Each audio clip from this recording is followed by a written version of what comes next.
भगवान करे तुम्हारी चाहत पूरी हो। माँ जी, अगर आपका आशीर्वाद रहा तो मेरी ये इच्छा जरूर पूरी होगी। मेरा आशीर्वाद तो हमेशा तुम्हारे साथ है। थक गई होगी ना, जा जाके आराम कर। क्या मोनिका के लिए उसने एक बार भी नहीं सोचा? मोनिका सारी उम्र कुंवारी बैठी रहेगी? नहीं ना पुत्र जी, अगर ये रिश्ता हो सकता है तो फिर मोनिका के लिए क्यों नहीं? वैसे भी जयदेव खुराना को हमने इतना तड़पाना है कि खून के आंसू हैं।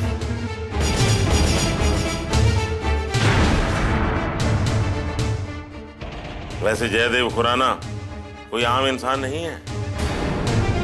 ये अलग बात है कि लड़की का बाप होने के नाते उसका लेवल जरा हमसे थोड़ा कम है।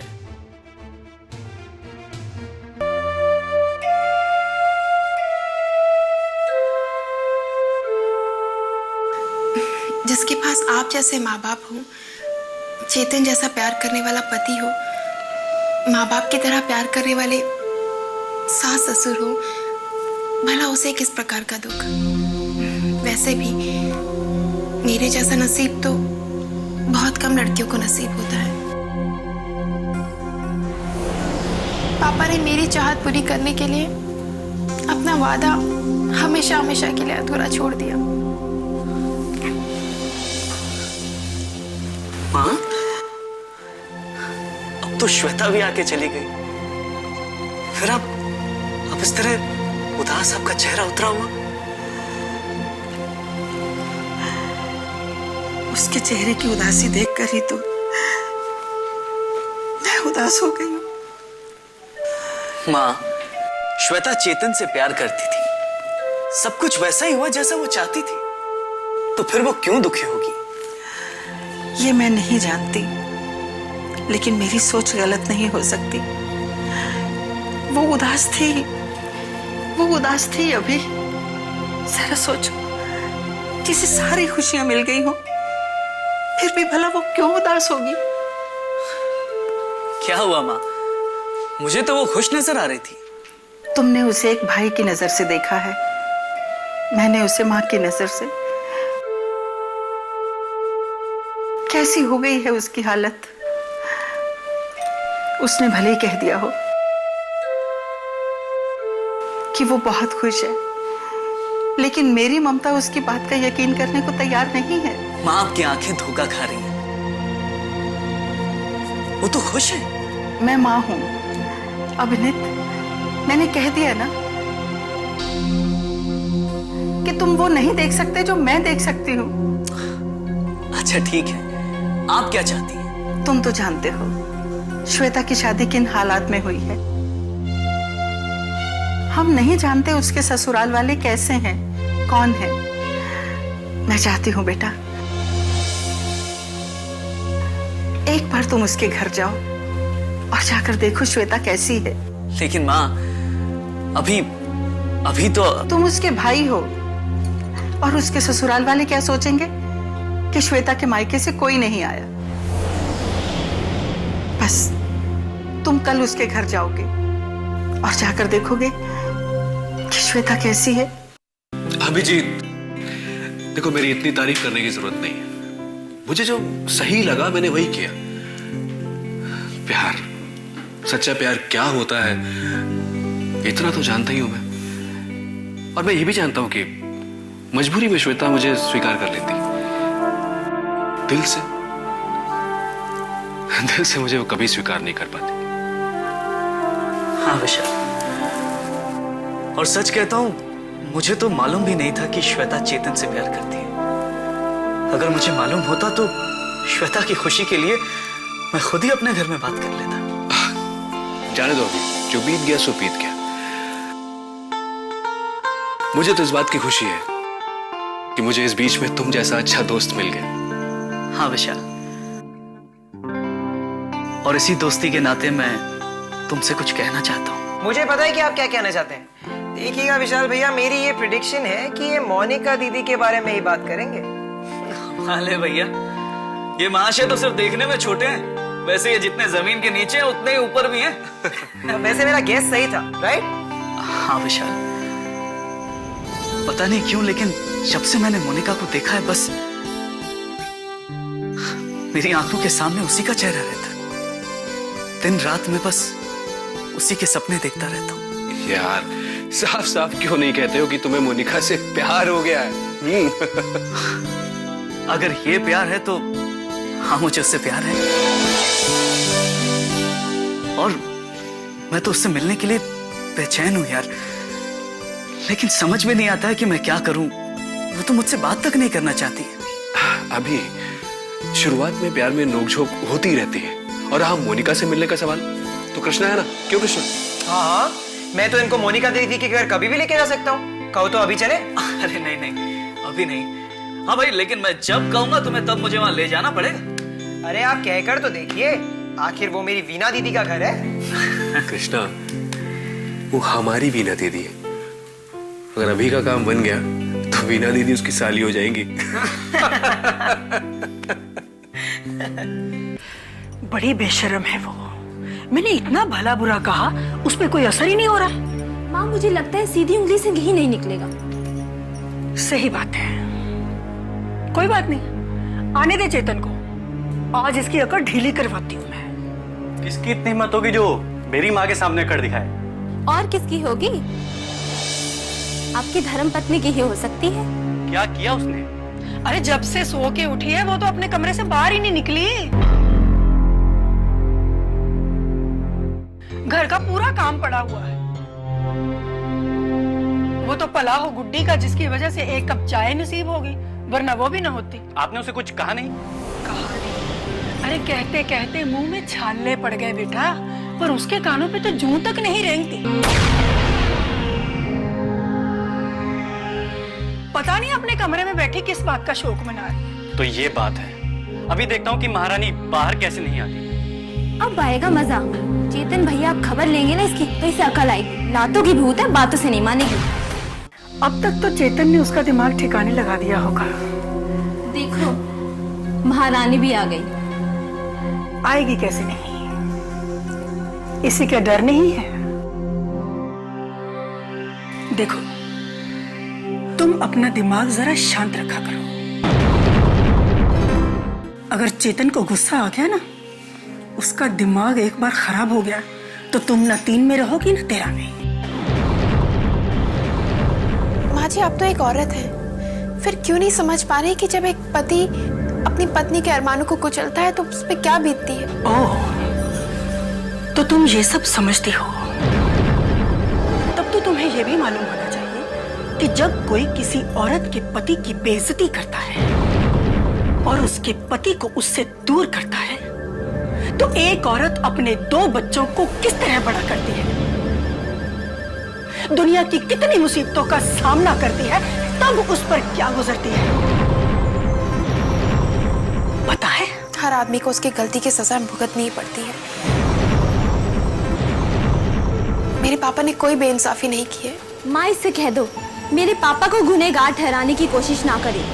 गुड्डी, एक बार तुम्हारे पापा को इसके बाप ने गुनहगार कहने की गलती की थी,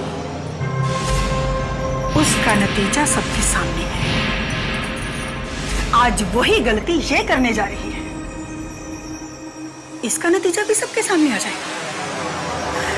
माँ जी, अगर आपको मुझे सताने का मौका मिल रहा है तो वो सिर्फ इसलिए कि मैंने अपने पापा को कुछ नहीं बताया है, और वो इसलिए क्योंकि मैं अपने पापा से बहुत प्यार करती हूँ और उन्हें कभी भी दुखी नहीं देखना चाहती, कभी भी नहीं। कभी दुखी नहीं देख सकती बहू रानी, ये तो आगाज है, और जो अंजाम होगा वो तू भी देखेगी और पूरी दुनिया भी। जो सच्चाई सुन ली थी सारी सुन ली मैंने। किंतु हालात का हमारी बेटी ने किस बहादुरी से मुकाबला किया, उस पर क्या गुजरी होगी ये तो उसकी आत्मा ही जानती है। अरे यार, जिस बच्ची को हमने आज तक कभी डांटा नहीं था, उसे लोगों की बातें सुननी पड़ी।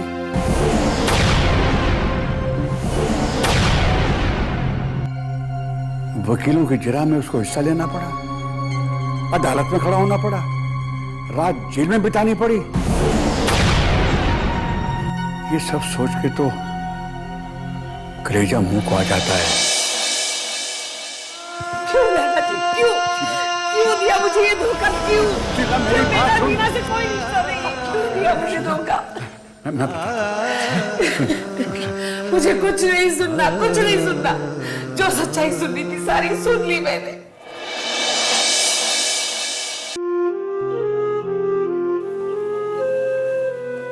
शीला, शीला,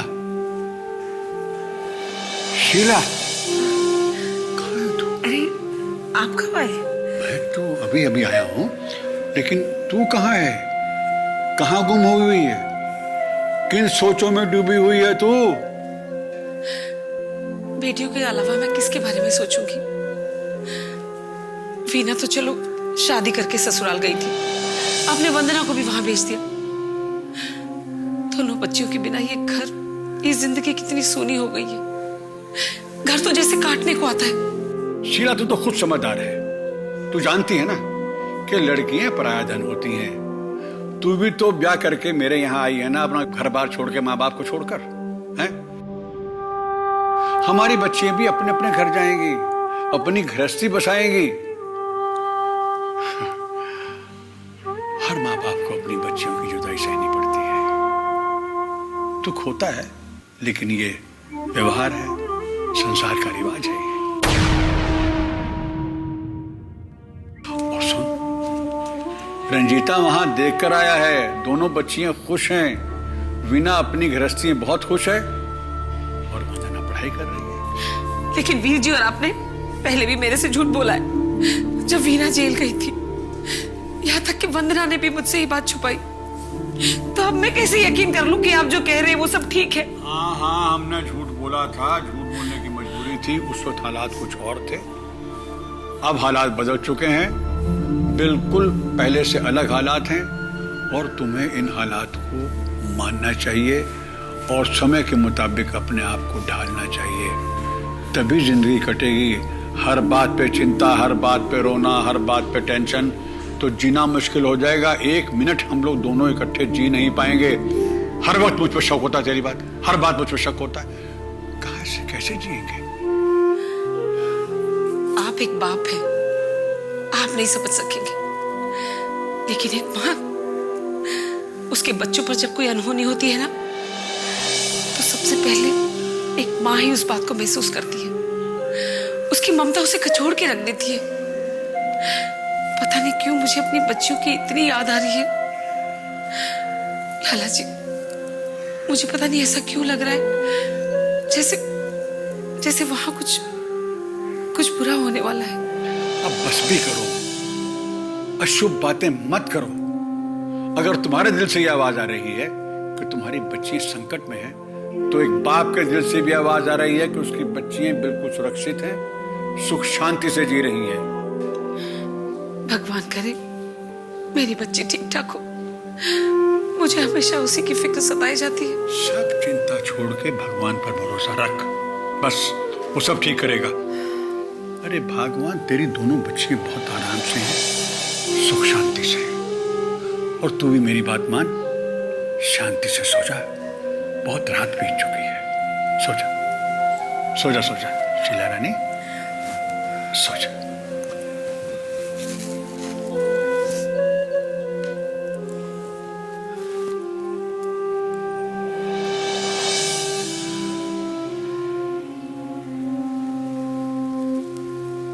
हे भगवान, मेरी दोनों बच्ची ठीक ठाक हो, शांति से।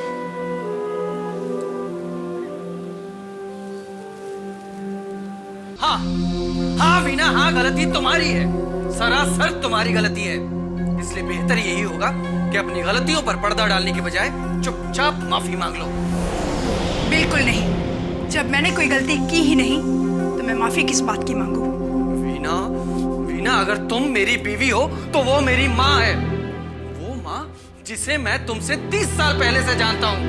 और तुम ये कहना चाहती हो कि मेरी माँ झूठ बोल रही है? जी नहीं, मैंने ऐसा कुछ नहीं कहा। मैं तो सिर्फ ये कह रही हूँ कि मैंने जो कहा वो सच है। मायने तो वही हुए, भले ही घुमा कर सही, पर पकड़ तो तुम कान ही रही हो। देखिए, बस अब मैं कुछ देखना सुनना नहीं चाहता, बल्कि अब तुम मेरी बात गौर से सुनो। सच और झूठ का फैसला अगर दो आदमी में हो रहा हो तो उनमें से कोई एक झूठ बोल रहा होता है, और इस बार वो तुम हो।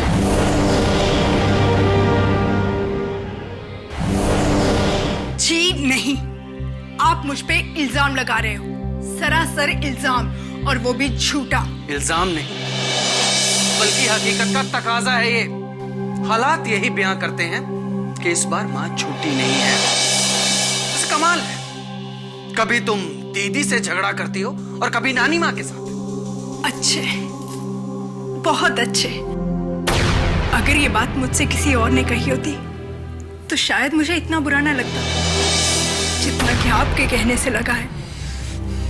आप ये अच्छी तरह से जानते हैं कि जब भी मेरा नानी या दीदी से झगड़ा हुआ है तो पहल उन्होंने ही की है। मैंने तो बस उनकी बातों का जवाब दिया है, और वो भी उतना नहीं दिया जितना कि आपके घर वालों को देना चाहिए था। Shut up! तुम मेरे उन घर वालों की बेइज्जती कर रही हो जिन्होंने तुम्हारे घर वालों की इज्जत को नीलाम होने से बचाया है। भूल गई नंदलाल के सामने उसके पैरों में किस तरह अपनी पगड़ी तेरे बाप ने रखी थी। खबरदार, खबरदार, अगर मेरे लाला जी के बारे में कोई भी बदतमीजी की तो। खैर, इसमें आपका कोई कसूर नहीं। बदतमीजी तो आपको आपके खानदान से विरासत में मिली है। बीना!